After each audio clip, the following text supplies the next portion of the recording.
Hello students. बेटा आज हम टॉपिक करेंगे exothermic and endothermic reactions. Exothermic और एंडोथर्मिक रिएक्शंस क्या होते हैं? एक्सोथर्मिक रिएक्शंस वो रिएक्शंस होते हैं जिसमें हीट प्रोड्यूस होती है उसको कहते हैं exothermic reaction.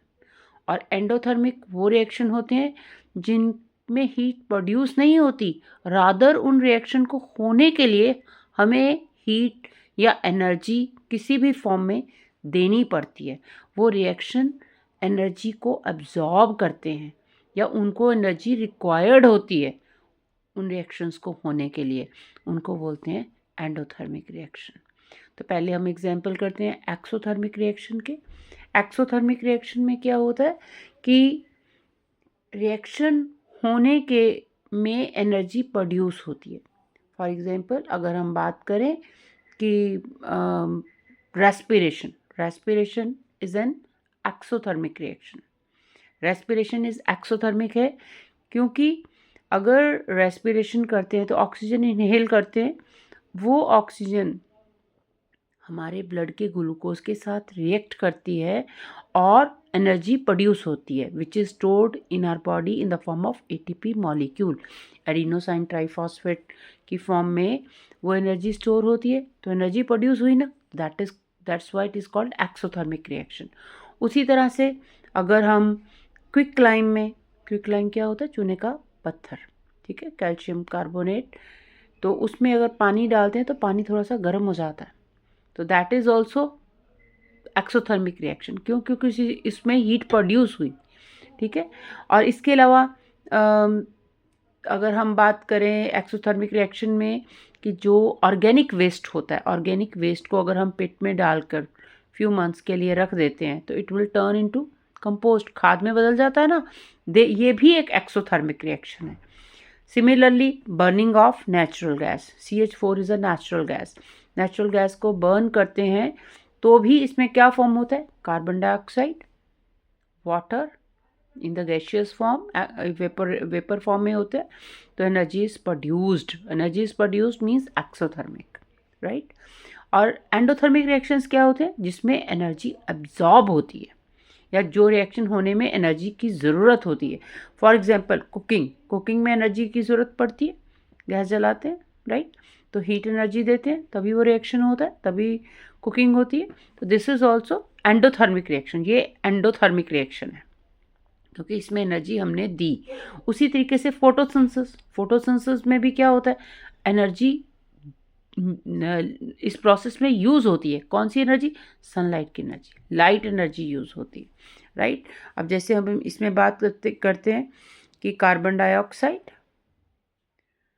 Plus water in presence of क्या होता है? सनलाइट।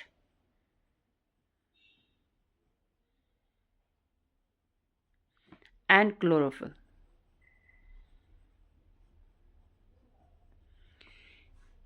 क्या बना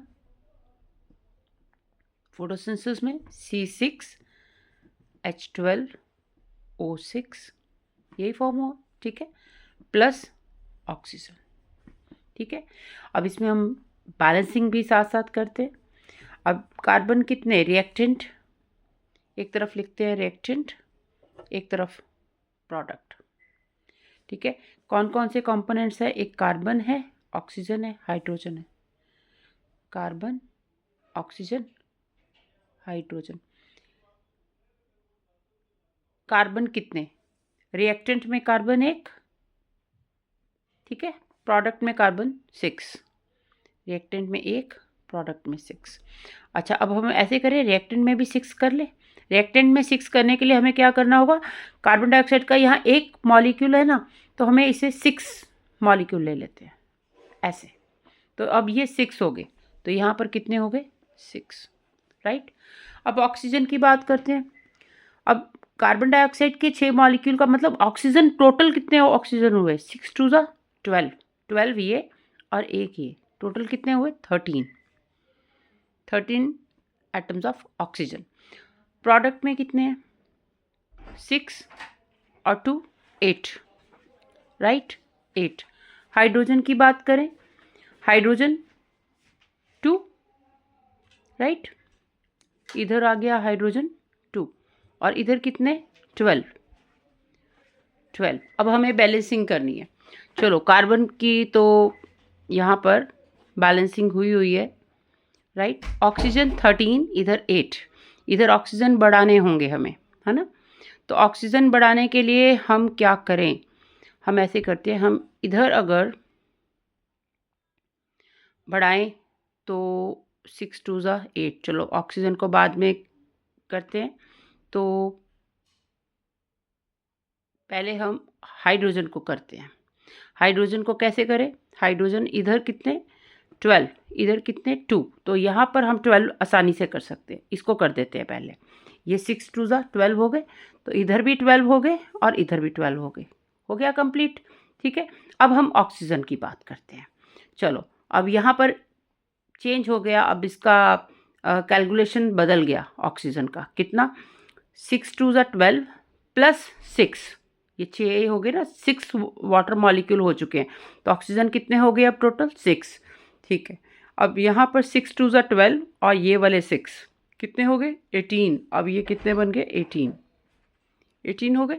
यहाँ पर ऑक्सीजन 6, राइट। अगर हम इधर 6 कर देते हैं तो 6 2 ज़ा 12 प्लस 6 कितने हो गए 18, तो ये भी इक्वल, ऑक्सीजन भी इक्वल और हाइड्रोजन भी equal. Now the equation is balanced, right. Thank you.